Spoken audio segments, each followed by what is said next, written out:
Europe 1. Il est 6h23. Mathieu Béliard. Et on va quitter le studio d'Europe 1 quelques instants. Ombline, si ça vous va, parce qu'ici, oui. la clim, l'air, ça sent rien, c'est assez aseptisé. Nous partons en Haute-Loire, à Boisset, retrouver Fanny Agostini dans sa ferme. Bonjour Fanny. Bonjour Mathieu. Comment ça se passe à la ferme ce matin, Fanny ?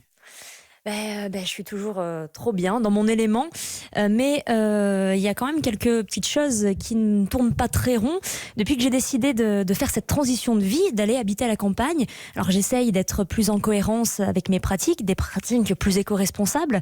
Avec mon mari, on essaye de ne plus produire de déchets, de faire des conserves pour l'hiver.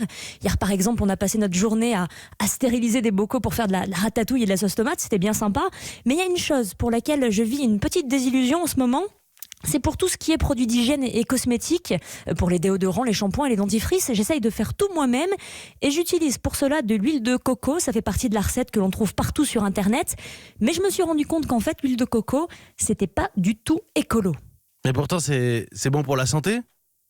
En théorie, oui, et encore, il y a des controverses sur l'huile de coco alimentaire, j'entends, mais là n'est pas la question. Le problème, c'est que la demande mondiale a connu un tel boom ces dernières années que le coût social et environnemental est devenu gravissime, un petit peu d'ailleurs comme l'huile de palme. On est d'ailleurs, Mathieu, pas très loin du même scandale, parce que cette frénésie occidentale pour la noix de coco encourage la copraculture, c'est-à-dire la culture de noix de coco mode monoculture, et cela c'est au détriment des plantations vivrières et des populations qui sont totalement asservies pour récolter la noix de coco. Par exemple, on note que 60% des 3,5 millions de producteurs de noix de coco gagnent en moyenne $1 par jour.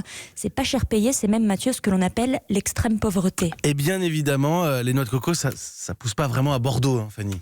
Ce qui pèse dans la balance, en fait, ce sont les émissions de CO2 pour importer ces produits qui viennent de très très loin, notamment d'Indonésie, de Polynésie française ou encore d'Inde. Ce sont les principaux pays producteurs. Et si on se met tous à faire nos déos à l'huile de coco, on peut comprendre facilement que ce n'est pas écologiquement soutenable. Bon, si je vous suis bien, Fanny, on croit qu'on fait bien et en fait c'est pire. Qu'est-ce qu'on doit choisir ?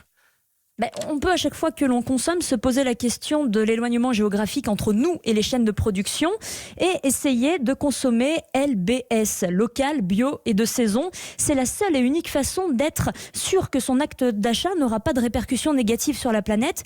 Et puis si Mathieu, entre-temps, vous avez une idée, une alternative pour l'huile de coco, pour l'instant, j'ai pas encore trouvé la solution de remplacement.